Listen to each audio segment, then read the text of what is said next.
Hi friends, welcome back to KPS Bio Tutorials. This is the sixth episode of the Immunology lecture series. In the very last episode, we have been talking about the primary lymphoid organs, secondary lymphoid organs and tertiary lymphoid organs, in which we covered the primary lymphoid organs, that is thymus and bone marrow, in detail. In the secondary lymphoid organs, we discussed about lymph nodes and spleen in detail. In today's episode, I would like to talk about the remaining part of the secondary lymphoid organs and tertiary lymphoid tissues. Today I would like to discuss about the mucosa-associated lymphoid tissue or MALT, cutaneous-associated lymphoid tissue or Calt in detail. I request all of you to watch this lecture series from the first episode onwards. Then only you can understand the topic very well. And if you are not subscribed yet to this channel, please subscribe this channel and also enable the bell button so that you will get the notification when I upload the videos. So let us go to the topic.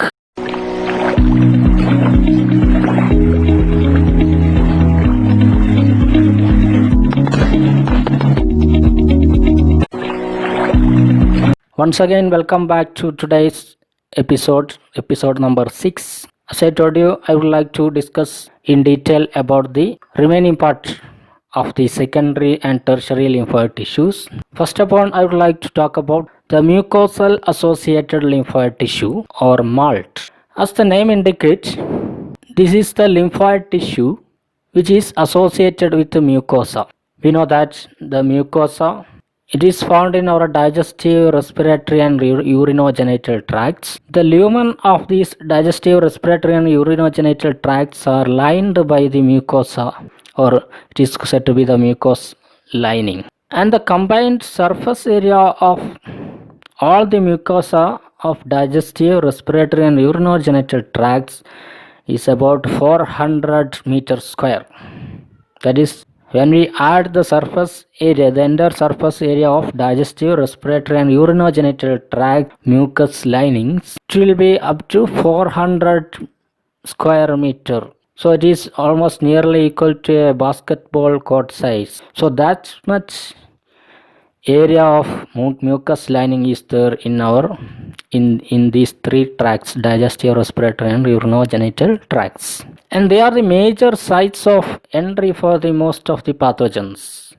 You know that these tracts, digestive, respiratory and urogenital tracts, are communicating with the external environment. The digestive tract, we are taking food materials to the digestive tract. The food is coming from the outside. And to the respiratory tract, when we inhale, the air is coming from the outside environment, and the urogenital tract, it is open to outside and it also communicates with the outside. So there is an immense possibility of entering pathogens from the external environment to the interior or to the lumen of these tracts. And when such pathogens entered to these tracts, they are defended by a group of organized lymphoid tissues known as mucosa-associated lymphoid tissue. So this is the function of this mucosal-associated lymphoid tissue, that is to defend pathogens entering to the lumen of these digestive, respiratory and urogenital tracts. Then when we analyze the structure of this MALT or mucosal-associated lymphoid tissue, they may be loose, barely organized. They may be loose and barely organized clusters of lymphoid cells. For example, lamina propria of intestinal villi. Or it may be well organized structures like tonsils, appendix and Peyer's patches. So in these two forms, the MALT can be seen. They may be loose and barely organized clusters of lymphoid cells, or it may be well organized structures like tonsils, appendix and Peyer's patch. Then we can analyze the gut associated lymphoid tissue or GALT. It is the best studied and a typical type of mucosal associated lymphoid tissue or MALT. So GALT is a best example or typical example for MALT. It is the mucosal lymphoid tissue associated with the gut our alimentary canal. What are its functions? To endocytose antigen from the lumen. If there is any antigen in the lumen of intestine or lumen of alimentary canal, it may be entered through the food materials. It will be endocytosed by this Calt, and thereby the immune reactions are initiated and antibody can be generated, and these antibodies are exported to the lumen and which will encounter with the antigen. So the antigens or pathogens entering through the food or in any other ways to the lumen of alimentary canal is encountered by this Calt or gut associated lymphoid tissue. When we analyze the structure of the Calt, it has many layers. Here you can see the intestinal villi. Here is the lumen of the intestine and here is intestinal villi. The outer mucosal epithelial layer contains intraepithelial lymphocytes. This is the enlarged view of these in our intestinal villi. Here will be the intestinal lumen, and here there is intestinal villi, a finger-like projection, and which is formed of number of epithelial cells.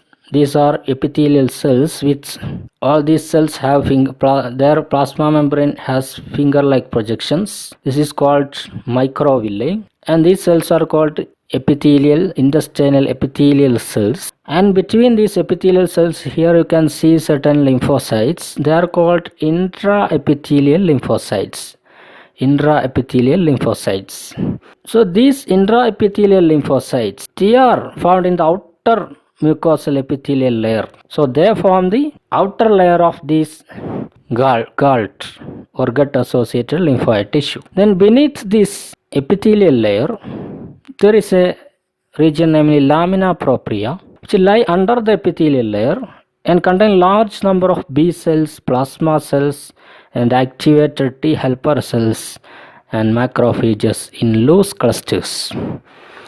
So in this layer, in the lamina propria, numerous immunological cells like B cells, plasma cells, T helper cells and macrophages are seen. They are loosely arranged in this region, namely lamina propria. And beneath this lamina propria, the next layer is said to be submucosal layer. In this submucosal layer, here you can see there is number of nodules. About 30 to 40 lymphoid follicles comprise these nodules. They are called Peyer's patches. These nodules or Peyer's patches also contain number of lymphoid cells. They also participate in encountering with the antigens or pathogens in the intestinal lumen, or they are part of the gut associated lymphoid tissue. So in these three layers here we can see numerous lymphoid cells are arranged to encounter pathogens entering to the lumen of alimentary canal, and the foreign antigens or pathogens are transported from the lumen of the respiratory, digestive and urogenital tracts to the mucosal associated lymphoid tissue through a specialized cell, namely M cell. So here is the lumen of respiratory, digestive or urogenital tract. From here the antigens are transported to the lymphoid tissues or mucous-associated lymphoid tissues through a specialized cells called M cell. These M cells are responsible for the transportation of these antigens, or they are transporting these antigens to the organized lymphoid cells. Then what is this M cells? Here you can see the enlarged structure of the M cells. They are located in a particular sites, namely inductive sites. These inductive sites are small regions of a mucous membrane that lie over organized lymphoid follicle. Here you can see a region, namely inductive site. In these inductive sites, the M cells are located, and these M cells have certain peculiarity when compared with the other epithelial cells. They are flattened epithelial cells lacking the microvilli. Other epithelial cells have finger-like cytoplasmic projections, namely microvilli. This microvilli is absent in the case of M cells. Here you cannot see any type of microvilli. So that is one of the peculiarity of the M cell. It lack microvilli. They have a deep invagination or pocket in the basolateral plasma membrane. This pocket is filled with a cluster of B cells, T cells and macrophages. Here in the M cells you can see a deep invagination or pocket, in which here you can see many T helper cells, macrophages, B cells. Such immunocompetent cells are present. They are located in these M cells. So antigens are transported via these M cells to the lymphoid follicles in the lamina propria.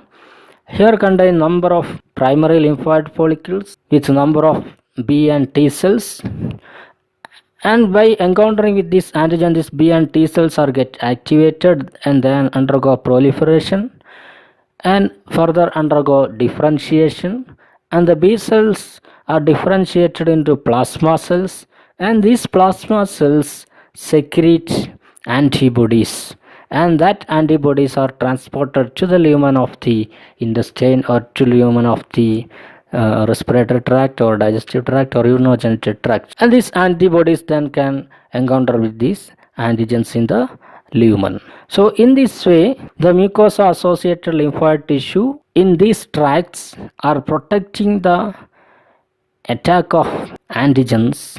They are protecting these tracts, respiratory, digestive and urogenital tracts, from the attack of these antigens. Now what is tonsils? I told you this is an example for organized type of mucosa-associated lymphoid tissue. These are nodular structures consisting of a meshwork of reticular cells and fibers interspersed within lymphocytes, macrophages, granulocytes and mast cells. These are nodular structures composed of a meshwork of reticular cells and fibers, and they are interspersed with lymphocytes, macrophage and granulocytes and mast cells. These are found in three locations. One is lingual tonsils. They are present at the base of the tongue. At the base of the tongue there is lingual tonsils. Then palatine, they are present at the sides of the back of the mouth. They are located at the lateral sides of the mouth. Then pharyngeal or adenoids tonsils, they are located in the roof of the nasopharynx. So this is a well organized mucosa-associated lymphoid tissue which is formed of a meshwork of reticular cells and fibers, and between these fibers and cells there is immunocompetent cells like lymphocytes, macrophage and granulocytes, also mast cells. So these immunocompetent cells protect this area from the attack of pathogens. So the tonsil also an example for MALT. Now we can analyze the cutaneous-associated lymphoid tissue or Calt.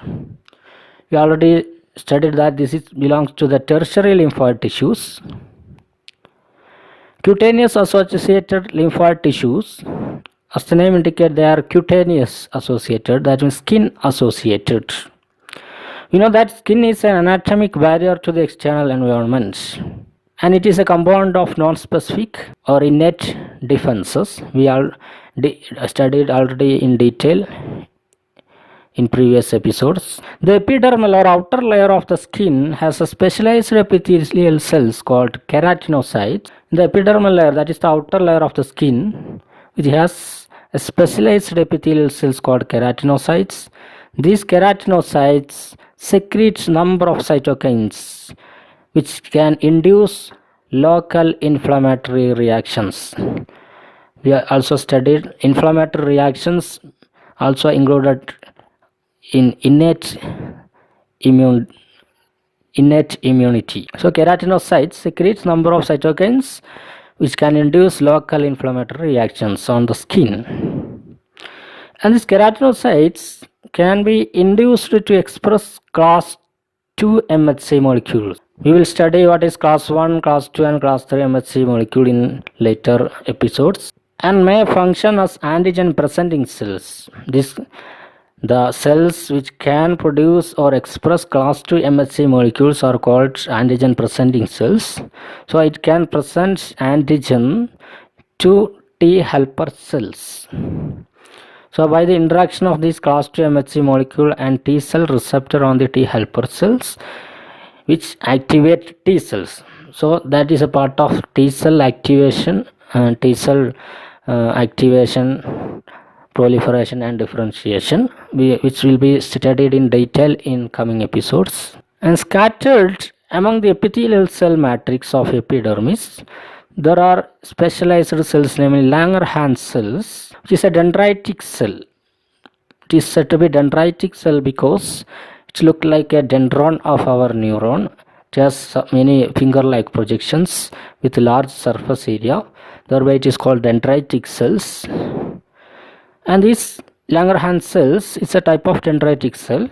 To internalize antigen by phagocytosis or endocytosis.